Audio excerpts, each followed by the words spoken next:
4 महीने तक सबूत मिटाता रहा आफ्ताब, मोबाइल क्रेडिट कार्ड अब भाईंदर की खाड़ी में फेंका।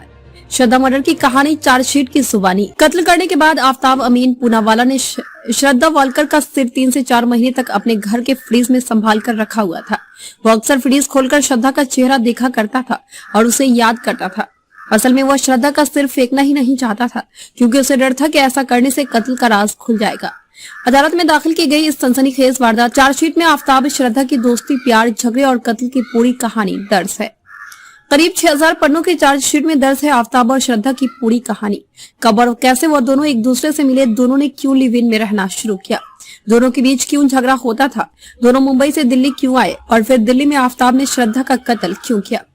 ये चार्जशीट मंगलवार को दिल्ली पुलिस ने अदालत में दाखिल कर दी है। चार्जशीट की एक कॉपी आज तक के पास भी है। तो आइए इसी चार्जशीट के जरिए आफ्ताब की जुबानी श्रद्धा के कत्ल की पूरी कहानी आपको सुनाते हैं। साल 2018 से 19 की बात है, जब बम्बल ऐप के जरिए आफ्ताब की मुलाकात श्रद्धा से हुई। तब श्रद्धा एक कॉल सेंटर में काम किया करती थी। धीरे धीरे दोनों में पहले दोस्ती और फिर प्यार हुआ, मगर दोनों के ही घर वाले इस रिश्ते के लिए राजी नहीं थे। इसी के बाद उन्होंने नया गांव में किराए का एक घर लिया और दोनों साथ रहने लगे। मगर कुछ वक्त बाद ही दोनों में झगड़ा शुरू हो गया। आफ्ताब दूसरी लड़कियों से भी बात किया करता था और इसी को लेकर श्रद्धा उससे अक्सर झगड़ा करती थी। कई बार झगड़े के दौरान आफ्ताब श्रद्धा के साथ मारपीट भी करता था।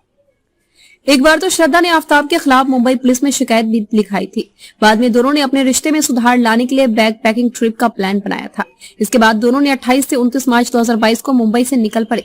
सबसे पहले दोनों हरिद्वार पहुंचे, फिर वहां से ऋषिकेश, देहरादून, मसूरी, मनाली और चंडीगढ़ घूमते हुए प्रावती वैली पहुंचे। प्रावती वैली में ही उनकी मुलाकात बद्री नाम के एक शख्स से हुई, जो दिल्ली में मोहाली के छतरपुर पहाड़ी इलाके में रहा करता था। करीब 1.25 महीने तक उत्तराखंड, पंजाब और हिमाचल में घूमने के बाद आफ्ताब और श्रद्धा 5 मई 2022 को बद्री के घर छतरपुर पहाड़ी जा पहुंचे। वहां दोनों करीब 8 से 10 दिन तक रुके। वहां भी दोनों में अक्सर झगड़ा हुआ करता था। दोनों के बीच इस झगड़े को देखते हुए बद्री ने उन्हें अपने घर से जाने को कहा। इसी के बाद 16 मई 2022 को दोनों ने एक प्रॉपर्टी डीलर के जरिए छतरपुर पहाड़ी में ही पहली मंजिल पर एक घर किराए पर ले लिया। मुंबई से आने के बाद 2 महीने से दोनों लगातार बेरोजगार थे। ज्यादातर पैसे खर्च हो चुके थे। क्रेडिट कार्ड से ही जरूरी खर्चा चल रहा था। इसे लेकर भी दोनों में झगड़ा होता था। 17 मई 2022 को श्रद्धा अपने एक दोस्त से मिलने गुरुग्राम गई थी, लेकिन वह उस रात वापस नहीं लौटी। गुरुग्राम से वह अगले दिन यानी 18 मई को दोपहर करीब 2 बजे घर वापस लौटती है।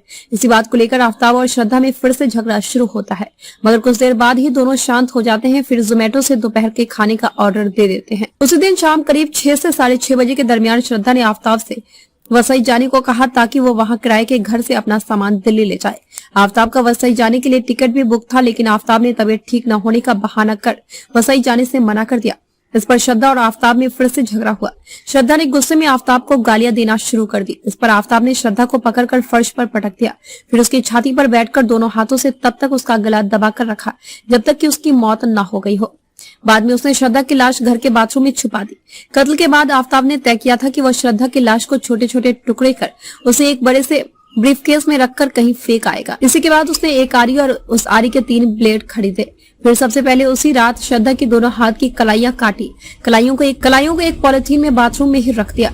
अगले दिन यानी 19 मई को आफ्ताब अमीन पूनावाला ने छतरपुर से ही कूड़े की थैली, एक चाकू और एक चॉपर खरीदा।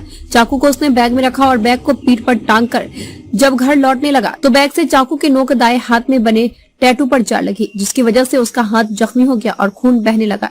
इसके बाद से वह डॉक्टर के पास गया और वहां उसके हाथ में 5 टाके लगे।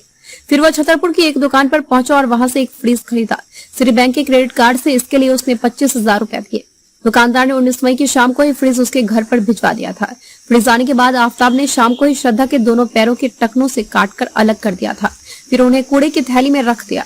लाश के टुकड़े करने की वजह से बाथरूम में खून फैल गया था। इसी के बाद उसने ब्लिंकिट शॉपिंग ऐप से हार्पिक टॉयलेट क्लीनर की 2 बोतल, ब्लीच की 500 ml की 2 बोतल, एक चॉपिंग बोर्ड ग्लास क्लीनर की 2 बोतल, एक गोदरेज का हैंड वॉश मंगवाया। इसके लिए भी उसने सिटी बैंक क्रेडिट कार्ड इस्तेमाल किया था। 19 मई की रात को ही करीब 10:30 बजे जब सारा सामान आ गया, तब उसने बाथरूम के फर्श को पूरी तरह से साफ कर दिया।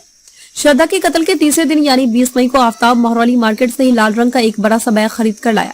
2000 रुपए के इस बैग के लिए उसने पैसे गूगल पे से अदा किए थे। आफ्ताब ने सोचा था कि इसी बैग में लाश के सारे टुकड़े डालकर वो बैग कहीं फेंक आएगा, मगर बड़ा बैग और भारी वजन होने की वजह से पकड़े जाने का डर ज्यादा था, इसलिए उसने इरादा बदल दिया। अब उसने तय किया कि वह लाश को छोटे छोटे टुकड़ों को कूड़े की थैलियों में डालकर उन्हें अलग अलग किश्तों में ठिकाने लगाएगा।